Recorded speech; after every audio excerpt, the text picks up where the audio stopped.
নামাজের পর ইমামের সাথে সম্মিলিত মোনাজাত কি দোয়ার অন্তর্ভুক্ত? এ বিষয়ে আমরা কিছু আলোচনা আজকের বক্তব্যের মধ্যে বলে ফেলেছি। তারপরেও সংক্ষেপে একটু বলি, যেহেতু প্রশ্ন এসেছে।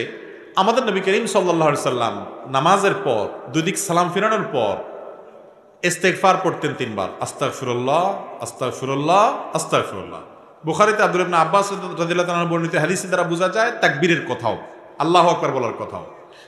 আর সালাম ফিরানোর পর বহু হাদিস দ্বারা প্রমাণিত যে তিনি পড়তেন আল্লাহুম্মা আনতাস সালাম ওয়া মিনকাস সালাম তাবারাকতা ইয়া যাল জালালি ওয়াল ইকরাম। এর ছাড়াও আয়াতুল কুরসি, সূরা ইখলাস একবার, সূরা ফালাক একবার, সূরা নাস একবার, লা ইলাহা ইল্লাল্লাহু ওয়াহদাহু লা শারীকা লাহু লাহুল মুলকু ওয়া লাহুল হামদু আলা কুল্লি শাইইন কাদির এটা একবার, আল্লাহুম্মা আইন্নি আলা যিকরিকা ওয়া শুকরিকা ওয়া হুসনি ইবাদাতিকা এটা একবার। তারপর লা ইলাহা ইল্লাল্লাহু ওয়াহদাহু লা শারীকা লা ইলাহা ইল্লাল্লাহু লাহুল মুলকু ওয়া লাহুল লা ইলাহা ইল্লাল্লাহ ওয়া লা না'বুদু ইল্লা ইয়্যাহ লাহুন নি'মাতু ওয়া লাহুল ফাদলু ওয়া লাহু সানাউল হাসান। এরকম অনেকগুলো দোয়া এবং জিকির নবী করিম সাল্লাল্লাহু আলাইহি ওয়াসাল্লাম নামাজের পরে করতেন। এগুলো আপনাদের সবার মুখস্থ আছে না? যাদের যেগুলো বলছে এগুলো সব মুখস্থ আছে একটু হাত তোলেন। নামান 10-15টা হাত উঠছে মাত্র।